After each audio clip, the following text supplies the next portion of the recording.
बिस्मिल्लाहिर्रहमानिर्रहीम। अस्सलामु अलैकुम वरहमतुल्लाहि वबरकातुहू। अल्लाहुम्मा सल्लि अला मुहम्मद व आले मुहम्मद। रब्बि इश्रह ली सदरी वयस्सिर ली अमरी वहलुल उक़दतम मिन लिसानी यफ़क़हू क़ौली। आमीन। ख़वातीन हज़रात, आप देखिए कुतुब ऑनलाइन और मैं हूँ बिलाल कुतुब। और आज का दिन जो होता है वो आपके साथ, आपकी कॉल्स पे, आप अपने नंबर पे हमें कॉल कर सकते हैं और थोड़ा सा इंतज़ार करने के बाद अगर अल्लाह ने मौका दिया और आपसे बात हुई तो मुकम्मल तौर पे ईमानदारी के साथ हस्ब तौफ़ीक और शरीयत के असूलों के तहत रहते हुए, वैसे तो मैं दुनिया और दीन को बिल्कुल जुदा नहीं समझता, लेकिन इस तबा आजमाई के लिए कि कुछ मेरी तरह के नालायक लोग भी होते हैं, वो कहते हैं कि नहीं ये दीनी बात है, दुनिया शरीयत के अंदर जो असूल तय होते हैं वो कमाल असूल होते हैं, दुनिया में भी वही लागू होते हैं।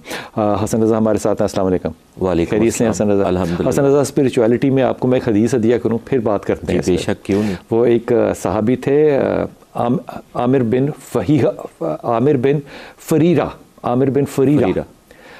फरीरा जो थे, ये उन सहाबा में से थे जब गारे सौर के अंदर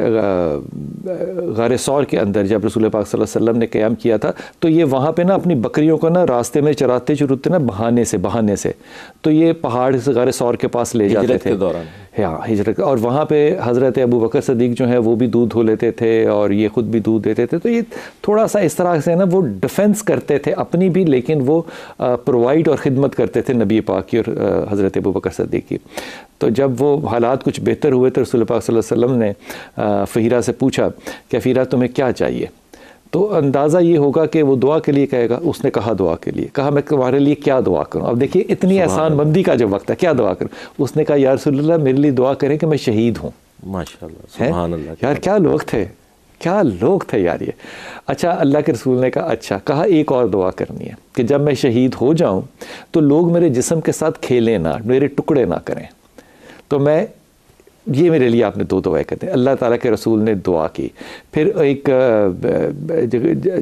क्या कहना चाहिए, जिहाद के अंदर वो शामिल हुए और जंग अरवा थी ये, तो वहाँ पे इनको शहादत नसीब हुई। तो इनके जो वहाँ पे इनको जिन्होंने मारा था जब्बार बिन सलमा, वो ये रावी कर रहे हैं। जब्बार बिन सलमा ने बाद में इस्लाम कबूल किया। जब्बार बिन सलमा कहते हैं कि हमने अपनी आंखों के सामने देखा कि जब वो शहीद हो गए तो अल्लाह ताला ने इनका जिस्म जो है वो आसमान की तरफ उठाना शुरू कर दिया।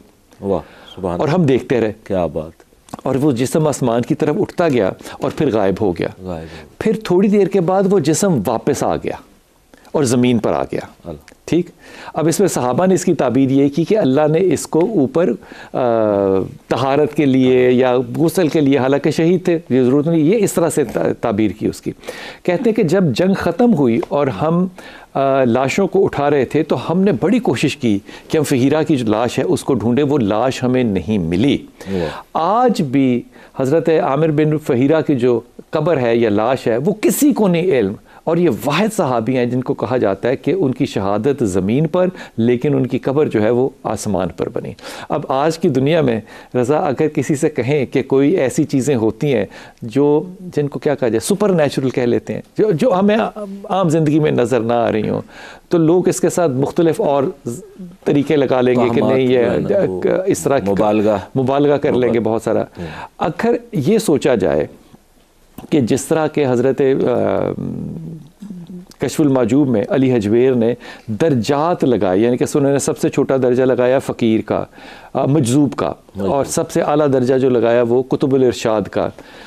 नीचे के दर्जे पे उन्होंने आर्गुमेंट पता क्या दिया कि ये जो मजजूब है ना ये कुछ कंट्रीब्यूट नहीं कर सकता, इसलिए ये मजजूब, ये कुछ इसकी कोई कंट्रीब्यूशन नहीं है। और कुतुबुल इरशाद जो है ना वो है जो कि इल्मी लिहाज से आला तरीन हो अपने ज़माने का, लेकिन सिर्फ यहाँ ख़त्म नहीं होती, वो बोल के लोगों को देने और सिखाने वाला भी हो। अब उसकी कंट्रीब्यूशन है, सिर्फ इल्म नहीं, कंट्रीब्यूशन है। रूहानियत में ये दर्जात जो हैं ये होते हैं, हासिल किए जाते हैं और किए जा सकते हैं। क्या बहुत खूबसूरत है। मामूल के मुताबिक आपका सवाल, हर सवाल एक दूसरे सवाल से बहुत एक अहम होता है, इल्म हासिल करना होता है। रसा बेशक मैं अपने तजर्बात और मुशाहिदात की रोशनी में जहाँ तक समझ पाया हूँ, ये जितने भी रूहानी दर्जात हैं, जैसे कुतुब है, औताद है, अबरार है, अखियार है, दरवेश है, फ़कीर है, वली है, ये सलाहियत के एतबार से दर्जात हैं। सलाहियत किसकी? रूहानी सलाहियत, उस शख्स की अपनी स्पिरिचुअल सलाहियत, उसकी अपनी स्ट्रेंथ, डोमेन्स है ना, रूहानियत में लातादाद डोमेन्स हैं। ठीक, रूहानियत में दर्जात एक्चुअली बुनियादी तौर पर जहाँ तक मैं समझ पाया हूँ वो ये हमा जहत, ठीक, कुछ रूहानी लोग हमा जहत सलाहियत के पैदाइशी, उनके साथ सलाहियत, हर शख्स के अंदर पैदाइशी सलाहियत होती है। ठीक, ये जो रूहानियत में कहा जाता है ना ये पैदाइशी है और ये कसबी है, ये लाजमो मलजूम है। ठीक है, कसबी से मतलब कि कसब करके, मेहनत करके लिए। एक नसब है, एक कसब है और एक हसब है। ठीक, तो ये चीज़ें जो है ना ये पैदाइशी नस्ल दर नस्ल चली आ रही होती है। ठीक, तो जो जितनी पैदाइशी सलाहियत होती है उतनी मेहनत होती है, ये नुक्ता समझना बहुत ज़रूरी है। तो ये जो दर्जात हैं जैसे कुतुबुल अरशाद, तो ज़ाहिर बात है ये एक ऐसा दर्जा है, ऐसे रूहानी इंसान का दर्जा है जो ना सिर्फ रूहानी बसीरत रखता हो बल्कि उसको बयान करने की भी सलाहियत रखता हो, डिलीवरेंस भी दे रहा हो, डिलीवरेंस भी, और फिर वो मौसर भी हो। अगर तासीर है तो वो आप मौसर ना हो तो उस तासीर का कोई फ़ायदा नहीं है।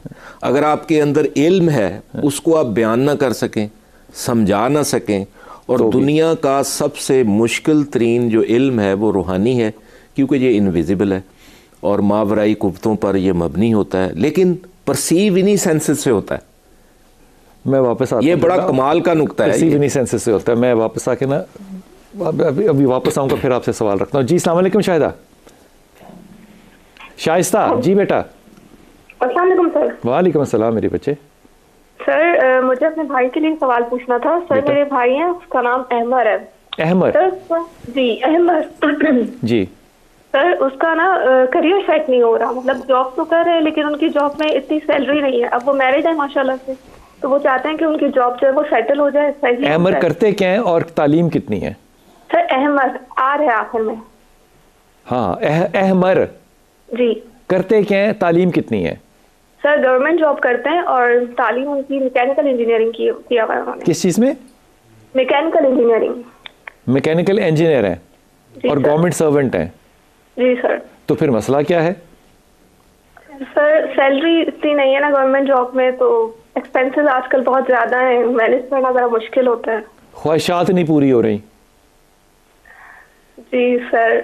अच्छा अहमर की बीवी का क्या नाम है? बात नहीं है, 35 ऑब्वियसली सर। अब साहिब औलाद होने वाले हैं खैर से, तो उस हिसाब से। किस ये मैकेनिकल इंजीनियर है या डिप्लोमा होल्डर है? नहीं सर मैकेनिकल इंजीनियरिंग किया हुआ है उन्होंने। 35,000 तनख्वाह कैसे होती है? ये क्या बात हुई? एक ग्रेजुएट है वो 17 ग्रेड में होगा ना? जी सर। हाँ तो 35,000 तो नहीं है पुत्र, कमाल करती हुई। ये तो आज से 20 साल पहले नहीं थी ये तनख्वाह जो आप फरमा रही हैं। 17 स्केल की ये क्या मतलब? ये that doesn't make any sense. ये जो 35,000 आप बता रही हैं कि वो इंजीनियर है और सरकारी मुलाजिम है, ये होगा तकरीबन ग्रेड 7, 8, 9 बस। ये कैसे हो सकता है कि मैकेनिकल इंजीनियर की तनख्वाह 35,000 है और ग्रेड 17 में? पुत्र हुकूमत से आपके इख्तलाफात हो सकते हैं लेकिन इतनी बड़ी गलतफहमी तो नहीं हो सकती ना। अच्छा सर ग्रेड 11, 12 अभी सिस्टर बता। तो वो इंजीनियर नहीं है ना फिर? अच्छा वो मैकेनिकल इंजीनियर कहाँ से है? सर हमें तो यही पता था असल में। पुत्र ग्रेड 11 में मैकेनिकल इंजीनियर कैसे जाता है? अच्छा कमाल नहीं बात। इसकी बेगम का क्या नाम है? सर फारिया नाम है। अब मुझे ईमानदारी से बताओ, एक बहन होने की हैसियत से तुम्हें नहीं इल्म होना चाहिए कि भाई की कितनी तालीम है? सर होना चाहिए। हाँ तो भाई के बारे में जब बहन इतनी फिक्रमंद है और उसको ये नहीं पता कि मेरा भाई 11वें ग्रेड में क्यों है एक इंजीनियरिंग करने के बाद, तो तुम्हें हैरत नहीं होती? जी सर आप सही कह रहे हैं। मेरा बेटा एक तो उसे कहे कि अपनी बीवी से मशवरा लेना बंद करे। ये मैं मतलब क्या कहना चाहिए, तंज में नहीं कह रहा। पहली बात अपने दिमाग से सोचे, क्योंकि ये अपने दिमाग से कम सोचता है, लोगों के दिमाग से ज़्यादा सोचता है, पहली बात। दूसरी बात, if he is a mechanical engineer tell him to go to middle east, वहाँ अप्लाई करे और जाए। सबसे ज़्यादा अच्छा कैरियर इसका अहमर का सऊदी अरब में होगा। मिडल ईस्ट में कहीं भी चला जाए, सऊदी अरब जाए बहुत अच्छा, मस्कत जाए बहुत अच्छा है, वहाँ जाए और सूरह इखलास पढ़ता रहे हर वक्त। ओके जी अस्सलाम वालेकुम मरियम पुत्र। अस्सलाम वालेकुम। वालेकुम अस्सलाम बेटा। क्या हाल है बिलाल अंकल? अल्लाह का शुक्र मेरा बेटा, हुक्म फरमाइए। बिलाल अंकल, मेरे 2-3 मसले हैं, प्लीज पूरे सुनिएगा। जी, मेरा बेटा है, उसको थैलेसीमिया मेजर है। ठीक है। उसके साथ क्रॉस मैच मैंने अपनी बेटी का करवाया बोन मैरो के लिए, वो नहीं हुआ। और फिर हस्बैंड के साथ हुआ है 50%, यानी कि उसके बाबा के साथ। तो डॉक्टर्स कह रहे हैं कि पाकिस्तान में आप हैप्लो की तरफ मत जाइए। किसकी तरफ मत जाइए? हैप्लो यानी कि हाफ मैच बोन मैरो की तरफ मत जाइए। ठीक है। और फिर डॉक्टर्स ने कहा कि आप कंसीव करें, मतलब नेक्स्ट बेबी आएगा तो ये चांस ज्यादा है कि उसका may be bone marrow match हो जाए। ठीक है। अब फिर उसके बाद वो कहते हैं कि अच्छा, अगर एक सेकंड, आपके कजन मैरिज है? नहीं, कजन मैरिज नहीं है, आउट ऑफ फैमिली। आप में से कैरियर कौन है? दोनों कैरियर हैं। आप भी और मियाँ भी? जी। नहीं तो अगला जो है आपके ख्याल में वो कैरियर नहीं होगा? यही डॉक्टर्स ने कहा। मेरी बेटी है माशाल्लाह 6 साल की, वो बिल्कुल ठीक है, अल्हम्दुलिल्लाह वो ठीक है। तो बेटी का क्यों नहीं बोन मैरो मैच किया उसके साथ? वो मैच नहीं किया। डॉक्टर्स कहते हैं कि नहीं, वो उसका 40% मैच हुआ बस। ये साइंस मेरी समझ में नहीं आई। नहीं, मेरे पास रिपोर्ट्स हैं, बेटी के साथ मेरा मैच नहीं हुआ, 40% मैच है, उसके बाबा के साथ उसका 50% मैच है। और डॉक्टर्स कह रहे हैं कि अगर आपने हाफ मैच आपकी बेटी जो है, आपकी बेटी जो है वो माइनर कैरियर भी नहीं है? नहीं, वो माइनर है। इसीलिए ना बेटा, माइनर कैरियर है वो, ये नहीं आप कह सकते कि वो बिल्कुल ठीक है। सो माय पॉइंट इज बेटा कि जो डॉक्टर आपको मशवरा दे रहे हैं ये कौन से डॉक्टर हैं? ये सब डॉक्टर्स हैं। मैं इस्लामाबाद गई हूँ, मैं पिंडी गई हूँ, मैं कायद-ए-आज़म हॉस्पिटल, पेम्स में, हर जगह मैं गई हूँ, यहाँ चिल्ड्रन हॉस्पिटल में भी। डॉक्टर कह रहे हैं आप कंसीव करें, उसके बाद एक सेकंड डॉक्टर्स, ये चिल्ड्रन हॉस्पिटल है, इसमें किससे आपने बात की? इसमें डॉक्टर बैठने, पहले तो डॉक्टर ताहिर शमसी थे जिनकी डेथ हो चुकी है, जो कराची से यहाँ आते थे, होराइजन में। ताहिर शमसी का अब लाहौर के अंदर अदारा लेकिन चल रहा है। कौन सा? लाहौर के अंदर है, इसको तुम गूगल करोगी तो मैं मिल जाएगा, मैं कैसे कहूँगा, लाहौर के अंदर ही। जी ठीक है, मैं वो कर लूंगी। अब मैं आपसे ये चाह रही हूँ कि डॉक्टर्स कहते हैं कि 3 मंथ की प्रेगनेंसी में हम सीरियस करेंगे। ठीक है, अगर बच्चा इफेक्टेड थैलेसीमिया मेजर हुआ तो हम वो बच्चा खत्म करवाएंगे। तो इस तरफ से आप क्या कहते हैं? और इसके अलावा मुझे कुछ ऐसा पढ़ने के लिए बता दें कि मतलब आसानी हो जाए मेरी बेटी के लिए भी, और अगर अगला बच्चा लेना हो तो उसके लिए भी। देखो, पहली बात तो ये कि ये जो अबॉर्शन वाला मामला है ना, इस पे एक हदीस आपके सामने रखता हूँ और फिर उलमा का जो इस पे राय है वो सामने रखता हूँ। उलमा इकराम ये कहते हैं कि ज़रूरत जो है उसके तहत जो डॉक्टर मशवरा दें आपको, आप वो कर सकते हैं। अगर तो लाइफ थ्रेट है तो आप ये कर सकते हैं। ठीक है। दूसरी चीज़ ये कि 2 हदीसें हैं, अब इन दोनों हदीसों में से आपको जो भी कबूल हो, क्योंकि हदीसों की रेंज होती है ना, एक में 40 दिन का जिक्र है और एक में 120 दिन का जिक्र है, या शायद इससे कुछ ज़्यादा, कि इसके बाद अल्लाह ताला रूह फूंकता है। इसलिए अगर कोई प्रॉब्लम हो तो 120 days is more than 90 days. So वो डॉक्टर्स का फैसला जो है वो डॉक्टर्स को करने दीजिएगा, वो उसमें जज कर लेंगे। लेकिन मेरे ख्याल में ये अगर मैं मौलवी होता, जो मैं नहीं हूँ ना, मैं फतवा दे सकता हूँ, मेरे ख्याल में एक शरई हदूद को मद्देनज़र रखते हुए, क्योंकि एक बच्चे की जान बचाना बहुत ज़रूरी है, जो बेटा है उसकी जान बचाना वो अफजल चीज़ है, और इसकी फजीलत खाना काबा से ज़्यादा है। ये भी ज़हन में रखना, ये भी हदीस सुना रहा हूँ आपको मैं, ठीक है, कि जान की कीमत ज़्यादा है, जान की तौकीर ज़्यादा है खाना काबा से। ठीक है।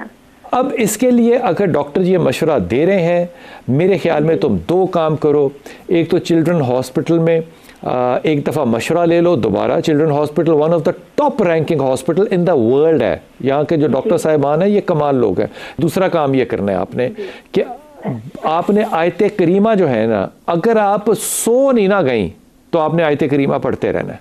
हुजूर अक़दस, ये जो एक किसी शख्स के साथ बैठे हों तो उसका ऑरा नज़र आ जाता है या महसूस हो जाता है? ये परसेप्शन की बात है ना। अगर किसी अगर को रिसीवर ठीक है, अगर किसी को परसेप्शन नज़र की है, अगर किसी को आवाज़ की है, किसी को ख्वाब की है, किसी को दिमाग की है, किसी को महसूसात से है, वो डिपेंड करता है कि वो किस लेवल पर, परसेप्शन के किस लेवल पर है, और फिर रूहानियत में वो किस हद तक मुस्तहकम है। उसकी अपनी एबिलिटी कितनी है? हाँ, एबिलिटी कितनी है उस पे कर सकते हैं। हाँ, ज़्यादातर जो गुफ्तगू से पता चलता है कि किसी भी इंसान के इल्म का जो सबसे बड़ा मेयार है वो उसमें उसकी गुफ्तगू है। अब ये दोनों चीज़ें जो है ना कौल अली से आपने मंसूब कर दी, मैं आपको ये हदिया करता हूँ। अब ये बात, ये हज़रत इमाम अली करमल्लाह और हज़रत उमर ख़त्ताब के दरमियान मुकालमा है। और मुकालमा कहाँ पर है? हजर अस्वद के सामने खड़े होकर। तो वो 3 सवाल पूछे हज़रत उमर ने, मैं इस बात को मुख्तसर कर रहा हूँ। तो हज़रत उमर ने एक सवाल ये किया कि अली ऐसा क्यों होता है कि कुछ लोगों से जिनसे हमें बड़ा नफ़ा होता है और उनसे बड़ा फ़ायदा, लेकिन वो लोग हमें अच्छे नहीं लगते। वेरी गुड, क्या बात है। और कुछ लोग ऐसे होते हैं जिनसे कोई फ़ायदा नहीं होता, कर दी आज की बात आप, लेकिन कोई फ़ायदा ना होने के बावजूद वो लोग बड़े अच्छे लग रहे होते हैं। ऐसा क्यों होता है? क्या है? उमर ख़त्ताब पूछ रहे हैं, हजरत अस्वद जो है वो सामने है। जी जी। इस पे इमाम अली करमल्लाह ने पता है जवाब क्या दिया? सुभान अल्लाह। उन्होंने कहा उमर याद नहीं है। अब मैं कहता हूँ क्या जुमला बोला इमाम ने, याद नहीं है, यानी कि एक्सपेक्टेशन है कि याद हो है, याद नहीं है माजी को। एग्जैक्टली। जब हम आलम अरवा में थे तो जो रूहें उस वक्त साथ साथ बैठी थी, आज जब दुनिया में उतरती हैं तो वो मकसद कोई हो ना हो वो एक दूसरे को पहचानती हैं। उनके औराज जो है वो आपस में पॉजिटिवली मिलते हैं। और जो नहीं बैठी हुई थी उनसे आपको जितना मर्जी फ़ायदा होना हो वो आपको ठीक नहीं लगती। मैं पता है आपकी तरफ क्या बात करना चाह रहा हूँ कि आम तौर पे हम जिन चीज़ों को साइंटिफिकली एक्सप्लेन करते हैं, जी जी रज़ा भाई, उनके पीछे हदीसें भी मौजूद होती हैं। बिल्कुल, जैसे नबी करीम सल्लल्लाहु अलैहि वसल्लम का फरमान है, आना मदीनतुल इल्म वालियुन बाबा, आना दारुल हिक्मा वाली, यानी हिकमत और इल्म अगर किसी रूहानी शख्स ने हासिल करना है तो पहले दर मौला पर जाए। जैसे इमाम अहमद रज़ा फरमाते हैं, मुझसे दर से सग से है मुझको निस्बत, यानी ये प्रोसेस है एक। जब आप शहर मुस्तफ़ा, शॉर्टकट नहीं है, नो। अगर आपने नबी करीम सल्लल्लाहु अलैहि वसल्लम से के इल्म से मुस्तफ़ीद होना है तो उनके दरवाजे पर जाके नॉक करें। वो दरवाज़ा है हज़रत अली मुर्तज़ा।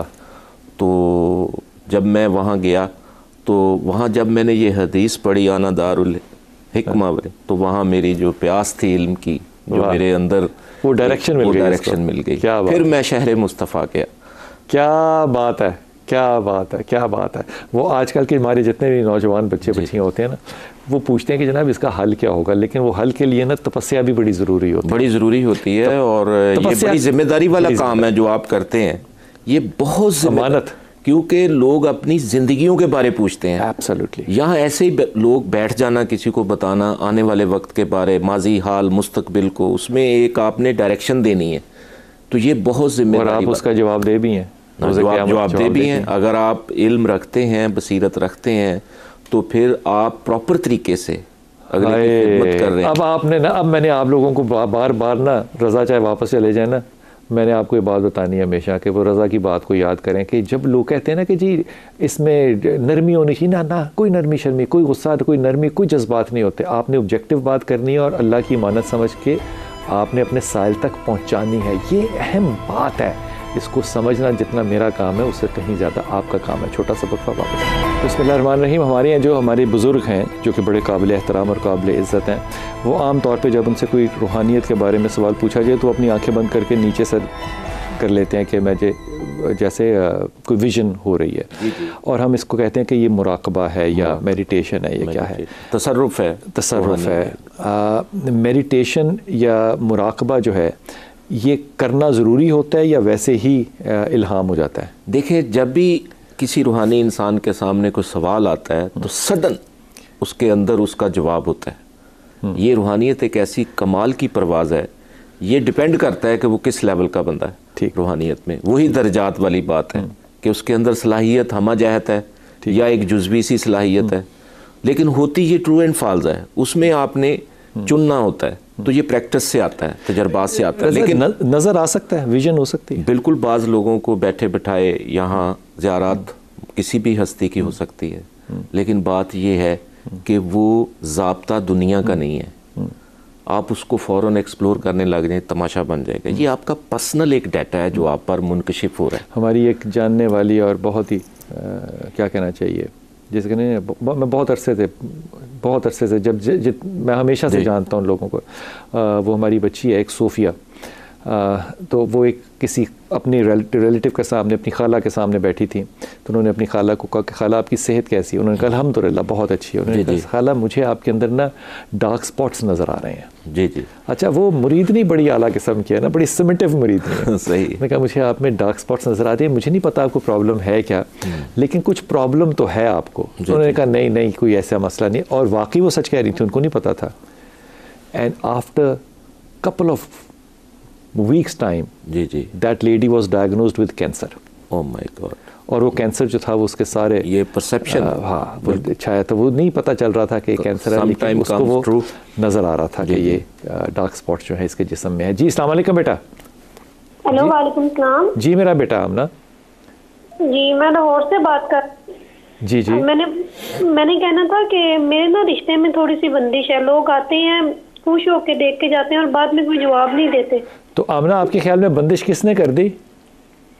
ये तो पता नहीं, लेकिन एक दो बार दम करवाया तो उन्होंने ये कहा है। तो फिर उनके दम करने के बाद रिश्ते जो है वो आने शुरू हो गए थे? रिश्ते तो आते हैं। हाँ नहीं, वो दम किया ना उन्होंने, बंदिश तोड़ी होगी ना। जी जी जी, माफी चाहता हूँ। एक सेकंड आमना जरा सुनना, रजा भाई की बात सुनना। अब जिसने बंदिश कहा है तो वो खोलने की सलाहियत नहीं रखता। बात तो है ना आमना? नहीं जी जी बिल्कुल। उसने किन असूलों के तहत बंदिश बोल दिया? हाँ तो उसने फिर बंदिश तोड़ी नहीं आपकी? नहीं ऐसा तो फिलहाल तो कुछ भी नहीं हुआ ऐसा। अच्छा, यानी कि जब तक रिश्ता हो नहीं जाएगा बंदिश नहीं टूटेगी। तो फिर ये सवाल नहीं बनता कि बंदिश है। हाँ जी जी। अगर उसने बंदिश बोली है तो उसको खोलता। तो अब ये सवाल बनता है कि हो नहीं रहा, आप उसके सवाल को कैरी ना करें। हाँ जी। अच्छा आमना ये बताओ कि आपकी अम्मी और अब्बू का क्या नाम है? मेमूना अंजुम मेरी वालिदा है और निसार अहमद नाम है वालिद का। शरीफ आदमी है आपका अब्बा। आपकी कितनी उम्र है? मेरी 26। अच्छा, तालीम कितनी है आमना आपकी? मैंने बीकॉम की है। अच्छा, आगे क्यों नहीं पढ़ा? जी आगे मैंने लॉ टेस्ट दिया, वो क्लियर किया। बहुत अच्छी बात। अच्छा आमना, दो इश्यूज। एक तो ये बात कि आपने अपने आप को ना अपने स्ट्रेस और एंजाइटी की वजह से IBS का पेशेंट नहीं बनाना।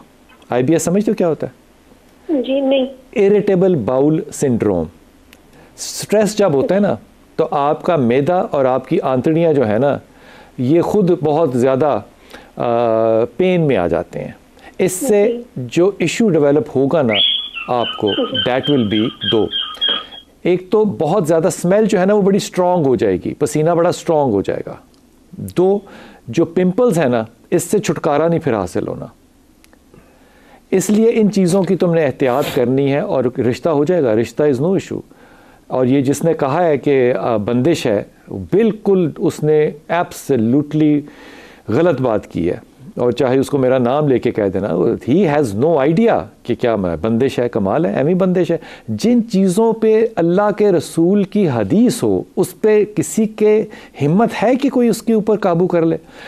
140 दिन में, 140 दिन में, एक मुख्तलिफ रवायतों में अल्लाह कहता है कि मैं फरिश्ते को भिजवाता हूँ रहम पे औरत के, और वहाँ वो बैठ के लिखता है। क्यों, क्या लिखता है? जो अल्लाह लिखवाता है। अल्लाह भूल गया? माज़अल्लाह, कैसी फजूल बातें। जो अल्लाह की जिम्मेदारियाँ ना इनके ऊपर लोगों के पास जाके राय नहीं लेते, फिर बेबरकती हो जाती है। तुमने ला हौला वला कुव्वता इल्ला बिल्लाह की तस्बीह पढ़नी है। अपनी तबीयत के जो रुझान हैं उनको मध्यम करने के लिए, गुस्से को, एंजाइटी को, इन चीज़ों को, फास्टनेस को मध्यम करने के लिए ला हौला वला कुव्वता इल्ला बिल्लाह।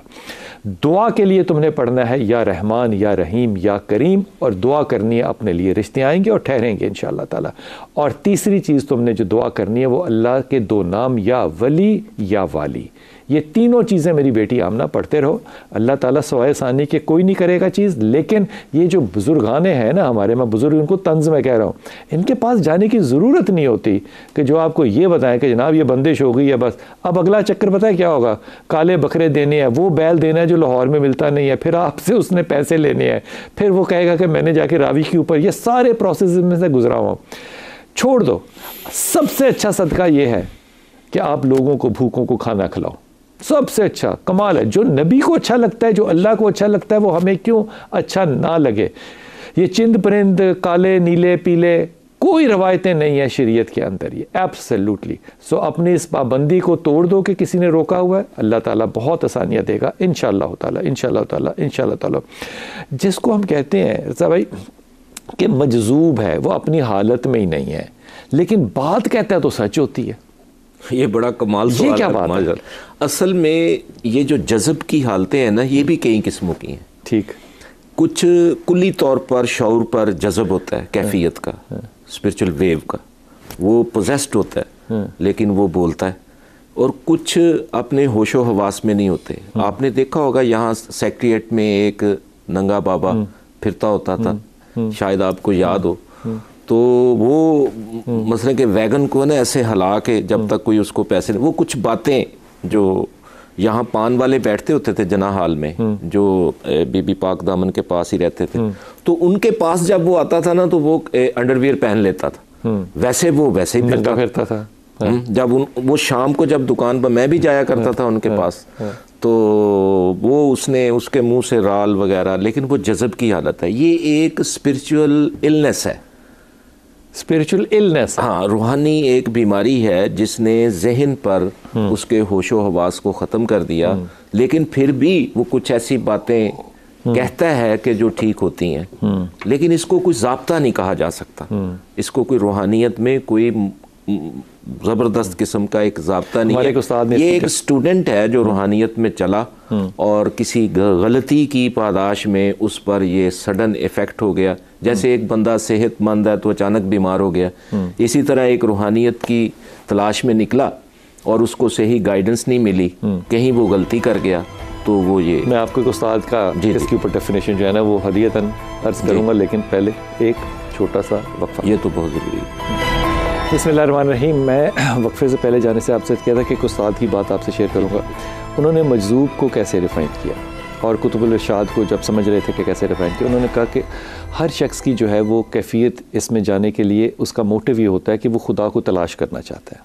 कुछ लोगों के पास तालीम होती है, इल्म होता है, रैशनैलिटी होती है, अपनी इन सलाहियतों की वजह से जब वो दोनों लोग जो हैं वो खुदा का तजर्बा करते हैं, जब खुदा उनको मिल जाता है तो एक शख्स अपने जो फिर भी वो भी अल्लाह का दिया हुआ है अपने इल्म के ज़ोर पे इस सारे तजर्बे में से गुज़र के वापस दुनिया में आ जाता है, बेशक, और वो फिर अपने इन तजर्बात को लोगों से शेयर करता है। लेकिन कुछ लोग जो होते हैं वो इस तजर्बे में स्टक हो जाते हैं, वो वापस नहीं आ पाते, रहते वो हालत गैर में हैं लेकिन ज़ुबान से वो बात हक कहते हैं। इसकी बड़ी जिंदा मिसाल नहीं है, बाबा तनक्का। जी जी जी, बहुत मशहूर, बड़ा मशहूर थे, डंडा मारा करते थे। लोग कहते हैं कि लोग जितने ज़्यादा डंडे खाते थे उस वहाँ पे नवाज शरीफ साहब, बेनज़ीर मरहुमा जो है वो भी सब जाया करते थे, हेलीपैड बना लिया। बात जो कहता था वो बिल्कुल सच होती थी, लेकिन ज़्यादातर वो कम लिबास में और रोज़े की हालत में रहते थे। बेशक बेशक बेशक। देखिए ना, अपनी कैपेसिटी बड़ी ज़रूरी है कि कैपेसिटी हो मेरे में। अब मैं जिस भी रूहानी शख्स के पास गया हूँ ना, मैंने दिन रात वहाँ पर ड्यूटी की ताकि सच और झूठ का पता चल सके। ये बड़ा मुश्किल है। अब बाबा तनक्का के बारे में हम कहते हैं जो बात वो करता था वो सच, ऐसा हरगिज़ नहीं है। तौबा नौज़ बिल्लाह। ये किसी भी इल्म की महारत रखने वाला इंसान, उसके अंदर कमी लाजमी होती है। बेइन ही रूहानी शख्स चाहे जितने भी दर्जात को चला जाए, उसके अंदर ख़ता का अंसर जो है वो ख़त्म नहीं हो सकता। मासूम नहीं है। हमारे लोग ये समझते हैं कि रूहानी लोग जो हैं एक तो मासूम है और दूसरा मनसूस है। ऐसा हरगिज़ नहीं है, ऐसा हरगिज़ नहीं है। जब हम इस हाले से नहीं ना निकलेंगे तब तक हम इन रूहानी लोगों को समझ नहीं सकते। क्या बात है, क्या बात है यार। क्या जो मासूम और मनसूस हस्तियाँ हैं ना, वो सिलेक्टेड होती हैं, चुनिंदा होती हैं, ख़ास होती हैं। तो फिर नुकसान भी तो अपने ही करवाते हैं ना। हाँ, नुकसान भी अपने कराते हैं। जी अस्सलाम वालेकुम बेटा। जी नुसरत। वालेकुम सलाम। जी मेरे बेटे। भाई मेरे आपसे ना